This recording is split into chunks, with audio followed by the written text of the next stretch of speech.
Assalamualaikum warahmatullahi wabarakatuh. Selamat pagi.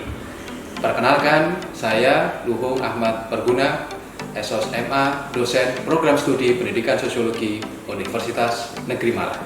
Video kali ini adalah video sebagai bentuk PDD UKT-PT, pernyataan diri dosen unjuk kinerja Tridharma Perguruan Tinggi bidang pengajaran.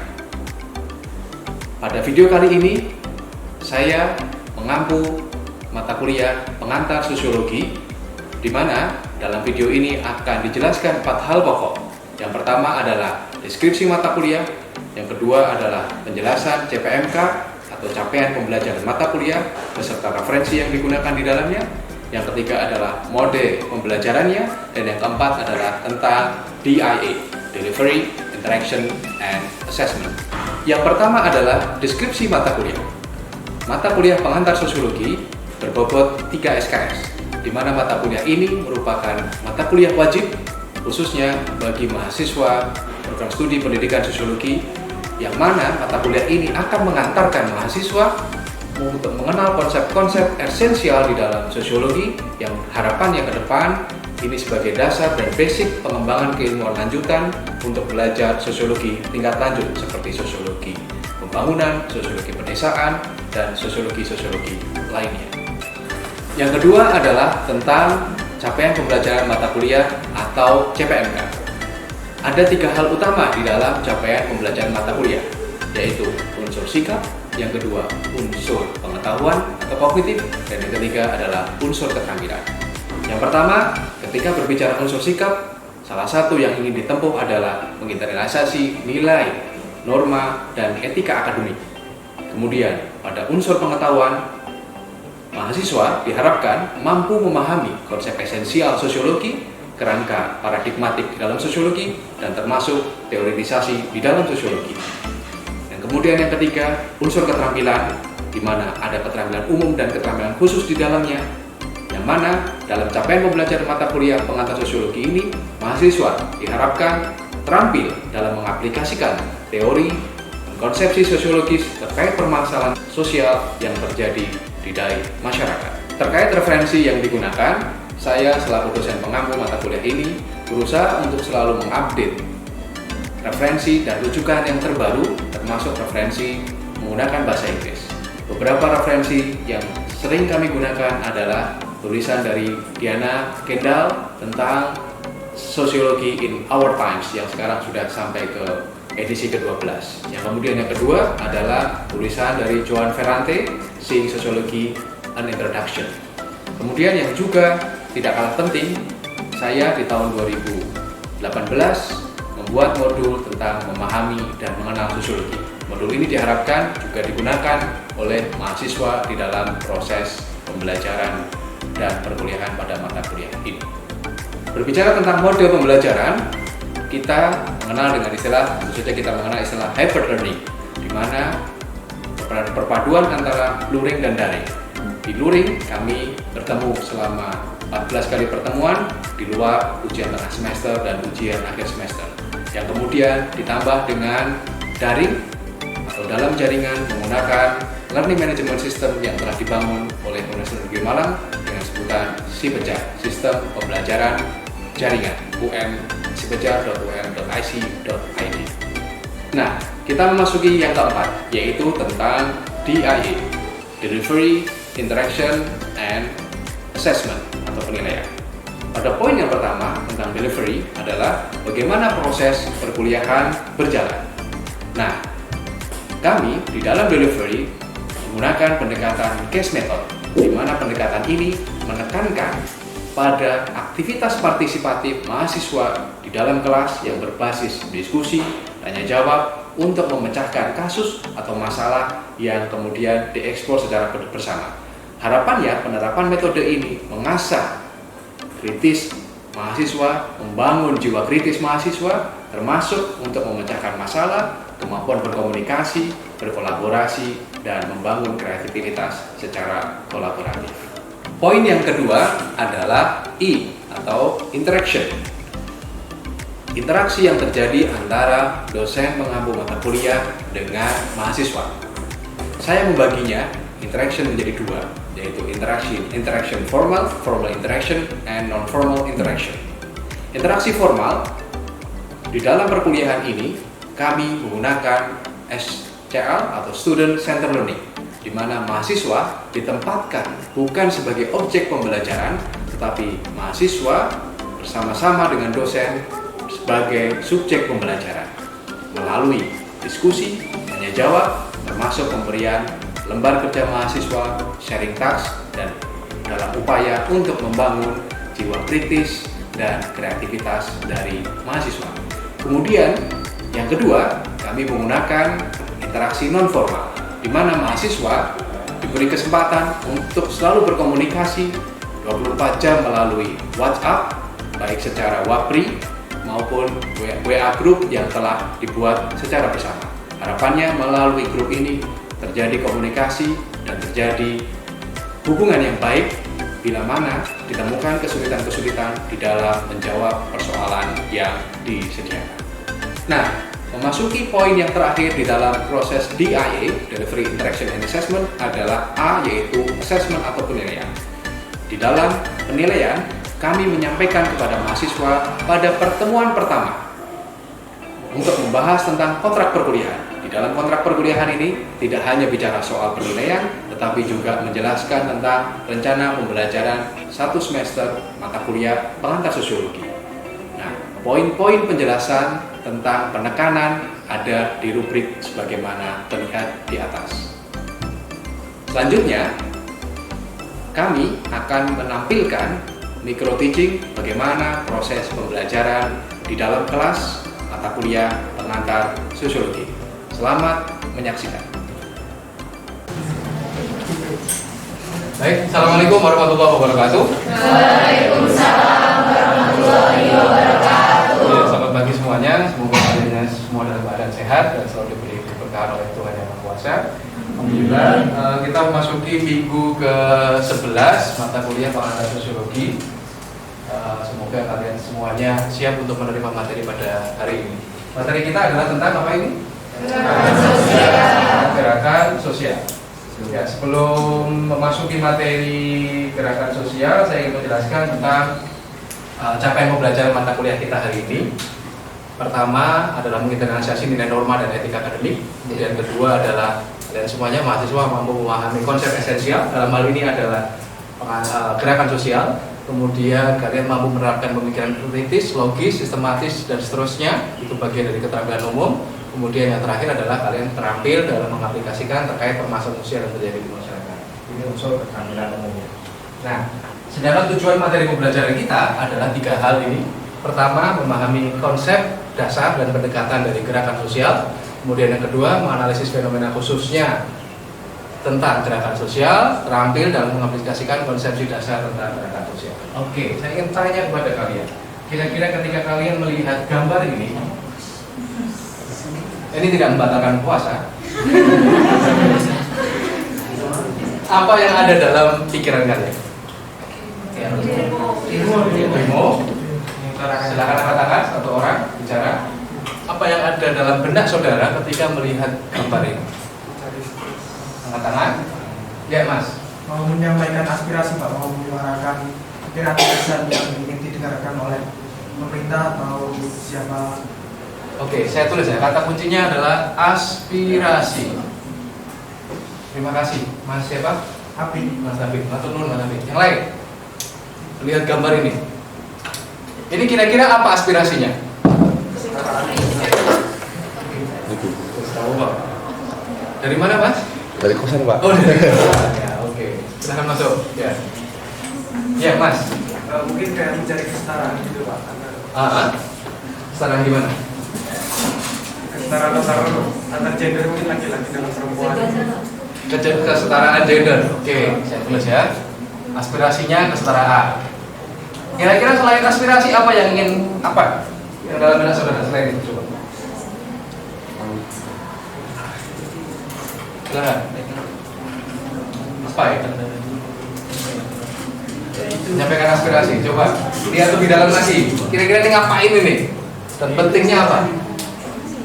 Ada kata-kata drum, ada kata-kata drum, ada kata-kata Macam-macam ya. Freedom kebebasan apa ini kira-kira?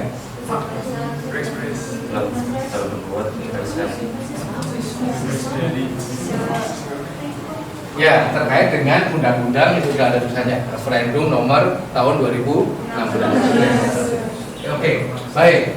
Terima kasih atas jawaban-jawabannya. Aspirasi, menyampaikan aspirasi, kesetaraan dan freedom.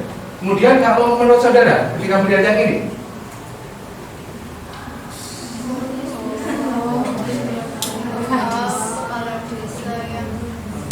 angkat-angkat. Apa yang menurut saudara ketika lihat ini? Ya, Mbak. Itu tentang kasus kemarin yang kepala desa minta jabatannya itu diperpanjang. Oke, kepala desa ini yang terlihat. Ingat, sosiologi berusaha memahami sesuatu beyond the meaning, memahami makna dari dibalik makna.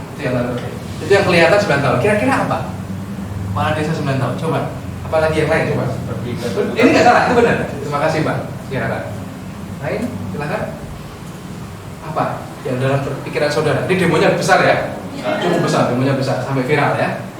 Viral dengan kata-katanya ya, dia tahu sendiri ya. Ya, Mas. Lebih ke tuntutan, Pak. Tuntutan gimana? Tuntutan untuk memperpanjang masa jabatan kepala desa dari 9 tahun. Kira-kira kenapa mereka menuntut 9 tahun? Supaya mereka dapat lebih leluasa lagi dalam Nah, ini yang paling penting. Kenapa mereka menuntut 9 tahun? Apa kurang cukup 6 tahun? Karena menurutnya ini Pak, apa namanya sih, kan ya kalau 2 periode itu kurang gitu kan. Karena dia punya program, katanya tuh kalau misalkan 9 tahun tuh program yang udah ada lebih matang gitu Pak. Jadi supaya lebih panjang. Padahal undang-undang desa itu bukan 2 tahun, 2 periode, tapi 3 periode. Berarti 6 kali 3, 18 tahun. Kalau 9 kali 3, 27. Coba bayangkan. Ya, baik. Kira-kira apa ini? Kenapa mereka menuntut 9 tahun? Supaya mereka lebih leluasa. Oke, saya jawab. Saya tulis leluasa dalam apa tadi? Program. Leluasa program. Oke. Yang lain. Program. Nanti yang nampak. Ya. Coba lihat kata-kata di situ tuh, di bawah tuh. 9 tahun harga mati. Apa itu di bawah situ? Partai tidak mendukung habis. Apa maknanya? Apa maknanya? Partai tidak mendukung habis. Apa maknanya? Propaganda, oke. Baik. Propaganda. Yang lainnya? Berkaitan dengan kekuasaan. Melanggarkan kekuasaan. Siapa yang berkuasa? Kepala desa. Ya. Coba, partai tidak mendukung habis. Berarti ada deal politik nggak di dalamnya? Berarti ada dealing politik di dalamnya yang kemudian menuntut partai-partai secara tidak langsung maupun tidak langsung untuk mendukung gerakan. Ya, bagus. Saudara sudah lumayan cukup memahami, paling tidak secara gambaran garis besar tentang sebenarnya ini bagian dari gerakan sosial. Nah, menurut saudara, menurut kalian semuanya, kalau begitu, kira-kira menurut kalian itu gerakan sosial itu apa? Ini kan bagian dari gerakan sosial ya? Ya, demonstrasi. Kira-kira menurut saudara apa? Apa itu gerakan sosial? Gerakan yang mempunyai tujuan yang sama. Gerakan yang mempunyai tujuan yang sama, oke. Terus, ada lagi? Gerakan yang bertujuan untuk menyuarakan sebuah aspirasi yang itu berdampak pada orang banyak karena sosial. Berdampak banyak. Yes, terima kasih Mbak. Tujuannya sama, berdampak besar dan banyak. Baik, betul sekali yang disampaikan saudara. Secara garis besar, definisi gerakan sosial adalah tadi bersama. Apa itu bahasanya? Perilaku kolektif yang ditandai, benar yang disampaikan teman. Kepentingan bersama, yes, betul. Tujuan bersama untuk mengubah atau mempertahankan masyarakat atau institusi yang ada di luar. Ini tujuannya kira-kira dua ini merubah nggak? Iya. Ingin merubah. Yang satu merubah dari 6 menjadi 9, yang satu ingin kesetaraan dan freedom karena kaitannya dengan gender, kaitannya dengan LGBT mungkin dan seterusnya. Karena tentu di Amerika kajiannya bisa berbeda dengan di Indonesia. Nah itu. Ciri lain gerakan sosial ini menurut Pak Kamanto Sunarto ialah penggunaan cara yang berbeda di luar institusi yang ada. Jadi cara-cara ini cara-cara yang tidak lazim digunakan, ya nggak? Masa tidak pernah ada misalnya kepala desa diajari demo nggak ada, di luar dari institusi yang ada. Kira-kira begitu. Nah, gerakan sosial adalah suatu upaya yang kurang lebih keras ya, terorganisir, dilakukan oleh orang-orang. Nah, ini harus penting nih, yang jumlahnya relatif besar, banyak. Itu gerakan sosial. Ya, entah itu menimbulkan perubahan, entah itu menentang. Jadi itu bagian definisi dari gerakan sosial yang saya pikir dari teman-teman kalian sudah benar menyampaikan tujuannya sama, berdampak besar, perilakunya kolektif, dan kemudian tujuannya intinya apa? Merubah kata sosial. Jadi kalau itu kekuatannya perubahan sosial. Jadi secara definitif ini kata-katanya arti dari gerakan sosial inklusif ini.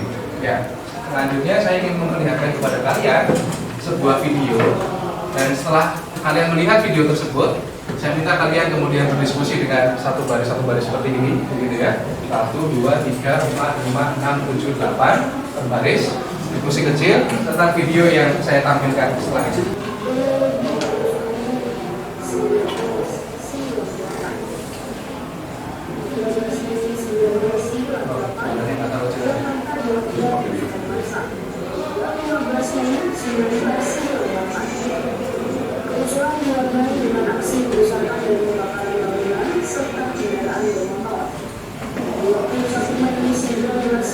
Ya, itu tentang apa kira-kira? Persoalan tahun berapa? Sepertinya dari wajah-wajah kalian belum lahir. Sepertinya ya. Sepertinya dari. Oh, emang ya. Ya, atau belum menikah? Karena menikah ya Bapak Ibu ya. Ya. Baik. Kemudian yang kedua ini.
Iya, menarik ya, tajam dan dalam analisis dari Mbak Najwa.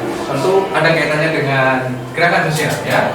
Ya, ada dua video tadi. Yang pertama tentang RKUHP, yang kedua adalah tentang tahun demo 98. Nah, setelah ini silahkan saya minta kalian mencoba untuk belajar menganalisis dengan teman kelompok kalian, dan kemudian menuliskan satu lembar di lembar.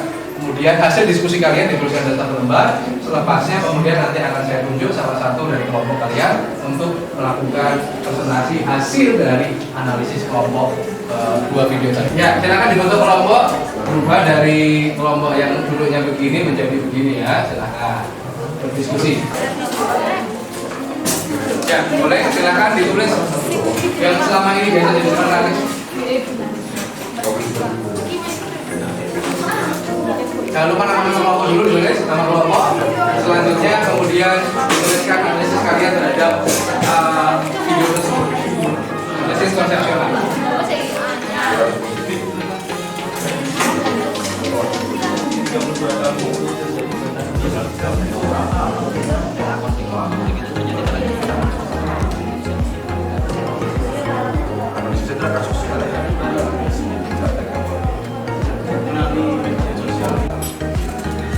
Salah satu dari itu. Yes.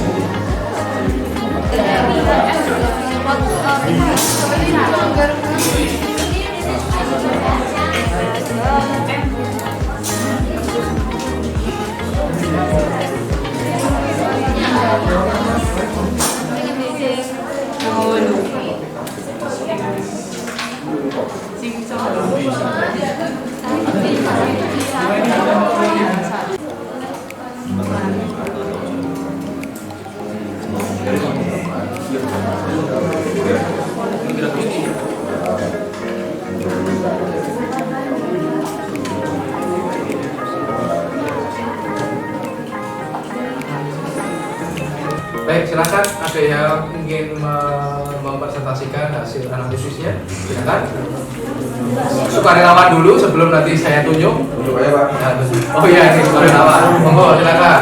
Kasus ini terjadi dikarenakan adanya tuntutan dari rakyat serta mahasiswa yang merasa bahwa kepemimpinan era Soeharto itu mengalami banyak polemik, khususnya di kasus-kasus seperti ahli fungsi dui fungsi ABRI, lalu ada KKN dan juga penyelewengan masa jabatan yakni selama 32 tahun. Di sini kami mengambil fokus melalui pandangan dua teori, yakni teori suprafungsional milik Emil Durkheim dan juga Karl Marx dengan status kelas sosialnya. Kemudian kenapa sih kok bisa terjadi kericuan pada tahun 1998? Yang pertama tadi disebutkan, yaitu adanya penyelewengan masa jabatan, yaitu sekitar 32 tahun. Jadi dulu itu Bapak Presiden Soeharto dia nggak tahu kalau masa jabatan presiden itu 5 tahun. Maka dari itu setelah adanya pengunduran diri oleh Bapak Presiden, maka terjadi amandemen UUD 45 yang mana mengatur masa jabatan presiden itu sekitar 5 tahun dan maksimal 2 periode. Kemudian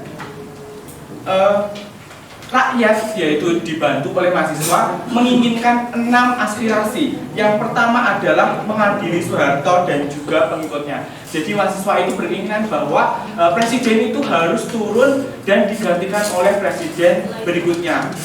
Namun karena waktu yang singkat, maka pada waktu itu presiden digantikan oleh wakilnya. Kemudian yang kedua adalah amandemen UUD 45 yang tadi telah saya sebutkan, yaitu mengubah masa jabatan presiden yang dulunya nggak ada aturan, sekarang berubah menjadi 5 tahun saja. Kemudian yang ketiga adalah otonomi daerah yang seluas-luasnya. Jadi otonomi daerah itu setiap daerah memiliki wewenang untuk mengembangkan daerahnya masing-masing. Sebagaimana kita tahu zaman Soeharto, Pak Soeharto itu ya Otonomi daerah. Otonomi daerah itu hanya difokuskan pada daerah Jawa saja, di mana pada zaman itu Jawa itu selalu maju dibandingkan daerah-daerah, khususnya di daerah timur. Sebagaimana kita tahu di zaman Soeharto itu daerah timur sering mengajukan tuntutan-tuntutan terkait dengan pemajuan daerah. Kemudian yang keempat adalah penghapusan dui fungsi ABRI. Nah, apa sih dui fungsi ABRI itu? Yaitu di mana jabatan-jabatan tertinggi itu diberikan kepada kepolisian dan juga TNI. Jadi dulu itu pemimpin-pemimpin itu berasal dari golongan TNI dan Polri gitu. Jadinya masyarakat itu selalu terkekang gitu karena kebijakan-kebijakan yang dibuat oleh pemimpin-pemimpin. Karena pada waktu pemimpinnya adalah dari Polri dan TNI. Jadi dui fungsi ABRI di sini orang militer menjabat 2 bagian jabatan, yakni bisa dalam pemerintahan maupun dalam militer. Nah, yang kelima itu penghapusan KKN. Nah, udah tahu kan kalau KKN itu singkatan dari korupsi, kolusi, dan nepotisme. Nah, yang terakhir adalah penegakan supremasi hukum. Nah, saat ini penegakan supremasi hukum itu terus dilakukan karena kita tahu sendiri bahwa masih terjadi banyak penyelewengan undang-undang dan Pancasila yang termaktub dalam tindak pidana korupsi. Beri aplaus yang keren banget. Terima kasih Mas siapa? Lupa saya nama Mas Rama dan Mbak Azira. Jos ya. 6 tuntutan dengan pendekatan dari Karl Marx. Ya, baik. Satu lagi kelompok yang mau. Oh iya. Ya, habis itu Kak Mas, Bapak tidak boleh. Ya. Ya Pak, Ya, silakan. Baik, mungkin dari kelompok kami lebih menekankan pada teorinya ya. Oke. Tadi kan kalau bunganya udah disampaikan oleh Ini kelompok 98 atau? Iya sama 98. 98, baik. Sama kalau Mbak Fazila sama Mas Rama, jadi kurang lebih itu. Lalu dari kelompok kami itu mengambil sebuah teori yang namanya relasi kuasa. Nah, teori ini digagas oleh Michel Foucault, di mana menurut Michel Foucault kekuasaan itu bukan sebuah properti yang kita dapatkan dan kita miliki selamanya, tapi diciptakan dari sebuah relasi yang berada disebarluaskan di masyarakat. Nah, apa hubungannya dalam kasus Trisakti ini? Jadi kan di situ mahasiswa mempunyai tuntutan dan akhirnya mereka demo di gedung DPR. Nah, rasionya ya, sebuah mahasiswa itu punya kekuasaan apa sih? Nah, karena dia memiliki relasi yang banyak dan berkumpul dengan teman-temannya di berbagai daerah, menyuarakan satu tuntutan yang sama, maka dia bisa melebihi kekuasaan yang dimiliki oleh pemerintahan. Seperti itu. Ada tambahan nggak? Tambahan? Dan juga mahasiswa memiliki berbagai macam pilihan tindakan. Jadi di teori relasi kuasa ini, itu seseorang memiliki beberapa pilihan. Nah, si mahasiswa ini memilih untuk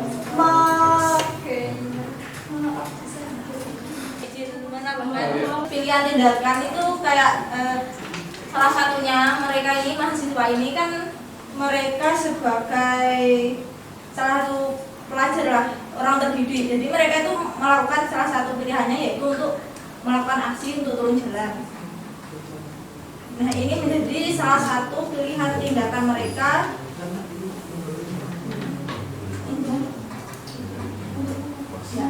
untuk kasarnya bukan melengsarkan, tapi untuk melakukan tuntutan kepada pemerintah. kekuasaan itu bukan sesuatu yang kita dapatkan cuma-cuma lalu bisa kita miliki selamanya. Tapi kekuasaan itu dibangun dari relasi oleh banyak orang. Seperti itu. Wah, tepuk tangan nih, keren. Oke, next. Silakan salah satu, apa salah dua boleh? Jadi kan kalau dulu mungkin kan gerakan sosialnya kita turun ke jalan gitu kan, menyampaikan aspirasi secara langsung. Mungkin kalau sekarang ini lebih efektifnya kita lewat sosial media, karena sosial media ini kan jangkauan itu nggak ada batasnya ya. Semua orang bisa melihat, dari yang tua, yang muda, semuanya pegang HP itu pasti bisa lah melihat apa yang sedang terjadi pada sekarang ini gitu kan.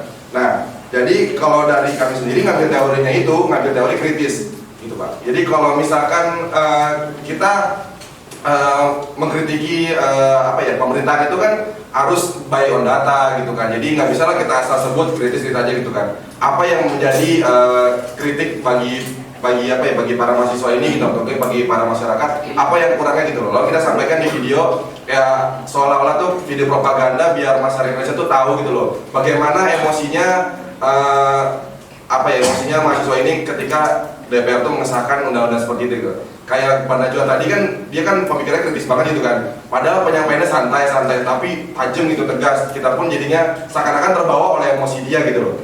Jadi menurut kami gitu Pak. Ya, terima kasih, tepuk tangan loh. Nah, kita tambahin nih pengakuan teori ini. Durkheim membagi solidaritas jadi dua, yaitu solidaritas apa? Yang kedua, dikritik sekarang sudah tidak zaman tuh mekanik organik. Ada nama solidaritas baru disebut solidaritas digital. Nah, ini yang kadang kita lakukan bersama, ada change.org gitu kan? Itu gerakan sosialnya change.org. Ada juga yang gerakan-gerakan digital filantropik seperti misalnya kalau kalian mau zakat, mau infak, saya sudah ada lembaganya online gitu kan? Kadang-kadang lewat spam WA, sering dapat spam WA. Nah, udah ada beberapa kadang di spam untuk apa itu berbagi gitu ya, ada ya. Apalagi yang rutin berbagi itu biasanya kira-kira seperti itu. Itu bagian dari solidaritas digital yang tidak bisa dihindari. Jadi mekanik organik, yes itu betul, itu sebagai dasar fondasi Durkheim. Tapi kemudian itu tentu sudah tidak relevan lagi, karena sekali lagi Durkheim hidup tahun 1900-an, sekarang 2020-an, jadi tentu sangat jauh sekali. Nah itu kira-kira gambaran tentang solidaritas, termasuk tentang gerakan sosial yang menurut saya keren, analisis kalian semuanya, dan terima kasih atas perhatiannya. Ini jadi bahan, setelah ini esainya atau hasil diskusinya dikumpulkan, akan menjadi bahan penilaian untuk kami. Terima kasih atas perhatiannya, sampai ketemu pada pertemuan selanjutnya, semoga kalian semuanya sehat. Amin. Assalamualaikum warahmatullahi wabarakatuh.